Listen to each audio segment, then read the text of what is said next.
গামোচা প্ৰদান কৰাৰ বাবে অনুৰোধ জনাইছো।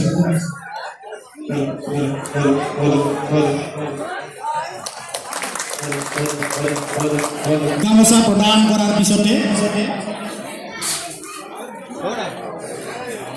আমি সোণালী জয়ন্তী বৰ্ষ উদযাপন সমিতিৰ তৰফৰ পৰা তেখেতক এটি স্মাৰক প্ৰদান কৰিম আৰু এই স্মাৰকটো প্ৰদান কৰিব আমাৰ সাংস্কৃতিক বিভাগৰ সভাপতি আমাৰ আটাইৰে চৰ্দাৰ হৰক কুমাৰ দাসদেৱে তেখেতক স্মাৰকটো প্ৰদান কৰাৰ বাবে অনুৰোধ জনাইছোঁ।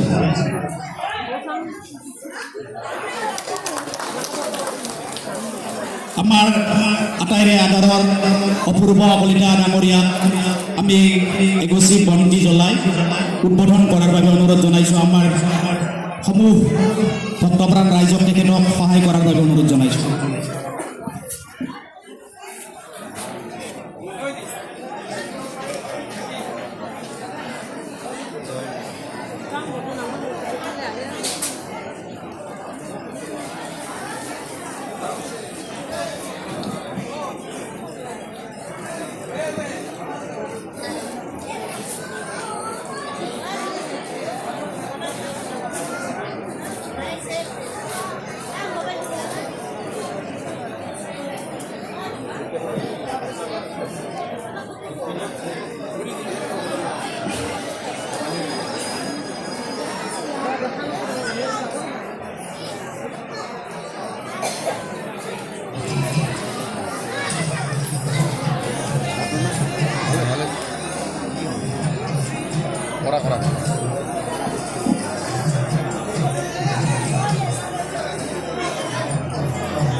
ইতিমধ্যে আমাৰ বন্তি প্ৰজ্বলন কাৰ্যসূচী হৈ গ'ল আৰু এই চেগতে আমাৰ বন্তি প্ৰজ্বলন আমাৰ সন্মানৰ অপূৰ্ব কলিতা ডাঙৰীয়া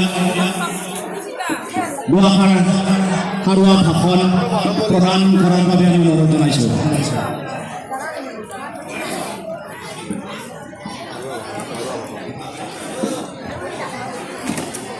কৃষ্ণ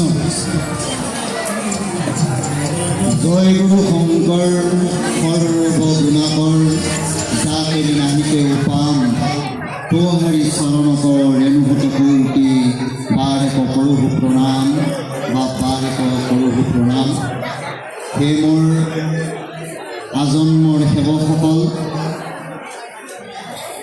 গুৰুমূৰ্তিধাৰী মোৰ নৰনাৰী সমস্ত বকুলৰ গোৱাল বালক সদৃশ শিশুমতীসকল, এই স্থান ভক্তিৰ সৰোবৰ।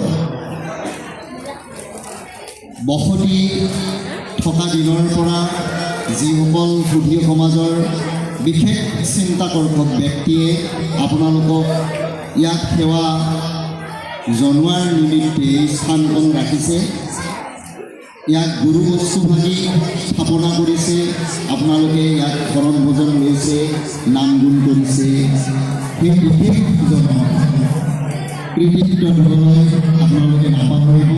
আৰু এই আজি এই স্থানত সকলোৱে উপকৃত হৈ এদিন বীজ ৰোপণ কৰা নাম ধৰ্মৰ 50 বছৰীয়া ইতিহাস ভাবিলে গাৰ নোম শিহৰি উঠে।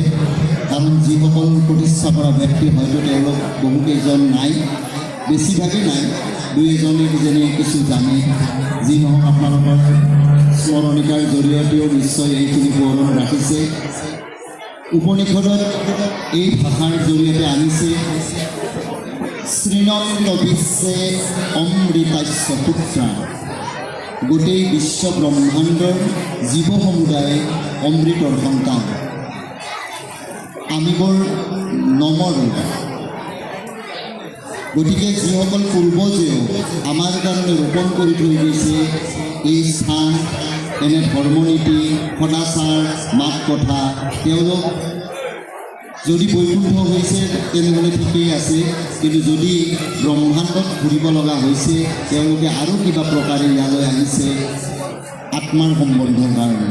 আত্মা যদিও নিৰাকাৰ ব্ৰহ্মৰে ৰূপ, ইয়াৰ আশা আকাংক্ষা বা লোভ তৃষ্ণা একো নাথাকে, যদিও জীৱাত্মাৰ ভিতৰতে এই আত্মাটো থাকে, তথাপি আত্মাই নিজৰ দেহ, যিটো দেহত বাস কৰি থাকে সেই বাহটোকে নিজৰ বুলি ভাবে আৰু আত্মাই আমাৰ বিচৰণ কৰে। আজি এই আত্মাৰ মহামিলন হৈছে।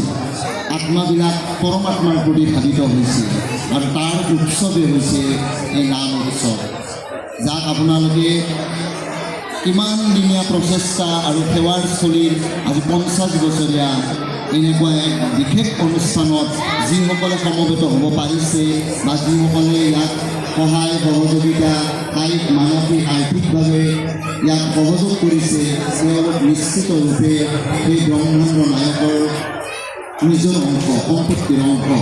কাৰণ গুৰুজনাৰ জৰিয়তে দশম স্কন্ধত গুৰুজনাই নিজে বৰ্ণনা কৰিছে, জীৱা কিছু আছে ধন, চিন্তা তাৰ মোহমন, হৰিৰ অৰ্থে কিছু ব্যয় কৰা।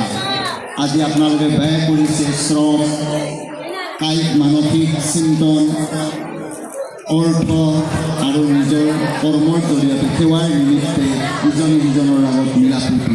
আৰু এই বৃহৎ উদ্দেশ্য আগত ৰাখি গুৰুজনাই সৃষ্টি কৰা নাইতো। আমি কিমান কৰিছে বৰ্ণনা কোনোৱে শেষ কৰিব নোৱাৰে আজিৰ সমাজত থকা বুদ্ধিজীৱী সাহিত্যিকে, কিন্তু আমি একো কথাক লৈ আলোচনা কৰিব পাৰোঁ যে তেওঁ এই দুজন ব্যক্তিয়ে কি নাই কৰা। আৰু ঠিক অসমীয়া জাতিক সুউচ্চ সংস্কৃতিবান জাতি হিচাপে পৃথিৱীৰ মাজত চিনাকি কৰি থৈ যোৱা এই গুৰু দুজনাৰ পদাংক অনুসৰণ কৰি তেওঁলোকে দি যোৱা কৃষ্টি সৃষ্টিবিলাক আমি ধ্বজাবাহক ৰূপে প্ৰতিটো বৰ্ণ সম্প্ৰদায় নিমিত্তে অসমীয়াবাসী ভাৰতবৰ্ষৰ সকলোতে গুৰু দুজনাৰ আদৰ আছে। পৃথিৱীৰ বক্ষতো তেওঁলোকে থিতাপি ল'বলৈ গৈ আছে, বিভিন্ন কাৰ্যক্ষেত্ৰত আপোনালোকে পাইছে। তাৰ এটা অংগ ভাওনা গুৰুজনাই সৃষ্টি কৰিছে। প্ৰথম যেতিয়া ভাৰত ভ্ৰমণ কৰিবলৈ যায় 17জন বেলেগ সংগীৰ লগত গৈছিলে, গুৰুক আদি কৰি মহেন্দ্ৰ মণ্ডলী আছিল, নিজৰ আশাপুৰুষ শংকৰ বুঢ়া শংকৰ আছিল, এনেদৰে 17জন ব্যক্তি। আৰু তেওঁলোকে আহি গুৰুজনাক অনুৰোধ কৰিছিল যে বা আপুনি পাৰিব, আপুনি যে এইবিলাক বস্তু স্থান ঘূৰি আহিলে আমাক এইখিনি বস্তু দেখাওক।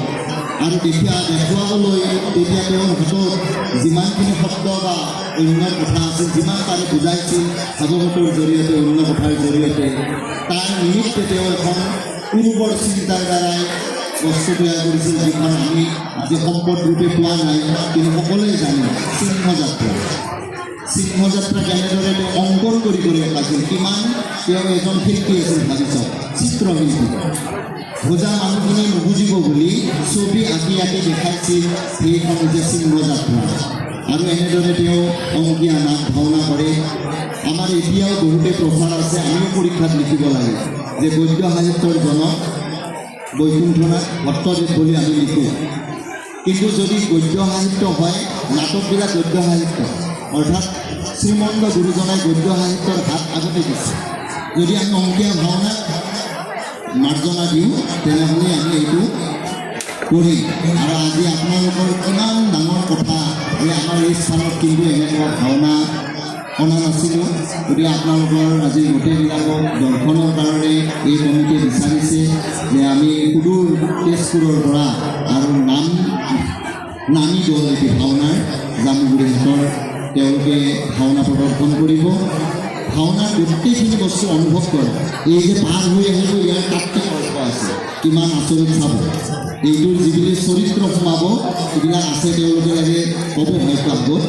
গতিকে আমি সকলোৱে এইখিনি অনুভৱ কৰোঁ আৰু আজি চাম লগ হৈ। গতিকে আমি বেছিকৈ কোৱাটো বাহুল্যামী হ'ব আৰু আমি এইকাৰণে এই স্থানক ধন্যবাদ দিম যে আমাৰ লগত আত্মাৰ এক সম্পৰ্ক আছে আৰু যি অজুহাততে আপোনালোকে ইয়াত আনি এই মুৰুখজনক অধমজনকো ইয়াতকৈ ডাঙৰ সন্মান হয়তো আৰু বিশেষকৈ নাই আৰু এইখিনি সন্মানৰ আমি পাত্ৰ নহয়, তথাপি ইয়াক যচা গৈছে। এই ঋণ আমাৰ জীৱনত কেতিয়াও বুজাব নোৱাৰিম। সকলোকে বাকীখিনি কাৰ্যসূচী যাতে সুকলমে যায়, খুব ধুনীয়াকৈ অনুষ্ঠানবিলাক পাৰ হৈ আছে। যথেষ্ট এটা অনুষ্ঠান লোৱা হৈছিল 5 দিনীয়া পৰিক্ৰমীয়া, আৰু এইখিনি অহাকালিৰ দিনটো ৰৈ আছে। আপোনালোকৰো ভালদৰে ঈশ্বৰে আশীৰ্বাদ কৰিব, এইখিনি সুকলমে পাৰ হওক আৰু তেওঁলোকৰো ভাওনা যিটো উদ্দেশ্য লৈ আহিছে এইখিনি সুন্দৰকৈ পৰিৱেশন হওক। আপোনালোকে উপলব্ধি কৰক গুৰু দুজনাৰ সেই অপূৰ্ব সৃষ্টিৰাজি। আমি এইখিনিকে আশা কৰি মাত্ৰ নামঘোষাৰ এটি শ্লোকেৰে সেৱা ধৰিছোঁ। সকলো মোৰ হিতৈষী গুৰুজন শব্দে আৰু ঈশ্বৰৰূপী নৰনাৰায়ণ শ্ৰীচৰণত কৃষ্ণ। হে দয়াশীল দেৱ দামোদৰ, তোমাৰ চৰণে বলো কাকতি বাণী, মুকনি জদাস কৰি লৈলে হৰিয়ে, পঢ়িও কৃপালো তোমাৰ গৃহয় হানি, পঢ়িও কৃপালো তোমাৰ গৃহয় হানি।